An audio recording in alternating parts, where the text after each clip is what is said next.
1 Chronicles 28, 2 and 3.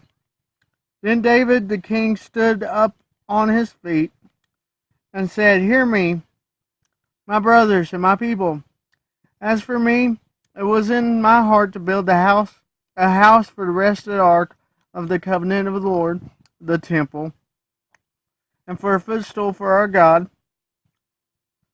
It would later be misunderstood that God actually lived in the temple. "And I made ready for the building." So David was putting into action doing this. I believe this shows that there's a between David giving him the blessing and God saying no. I believe God allowed him to get things ready before he said no, and said no prior to him building. He made plans. He had things ready. He built. God said no because I don't want you to do this.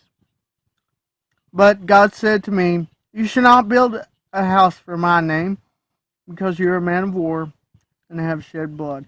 Well, God said more than this. God was like, "Why do you need to build a house for me? Why do I need a house?" But David's heart was pure in the matter. And so God told him, "No, you can't do it because you've shed blood." You know, sometimes we take a no and because God, we want to do this. We want to serve you. Then do it the way that God prescribes. Because even trying to do good by God, if it's an act of rebellion, isn't good. And too many times we try to do that and are miserable, burning ourselves out, wearing ourselves out, because we're not drawing strength from God. I think it's likely that if David would have built the temple, people would have fell away from God, used it for something else. Maybe the kingdom itself would have been lost.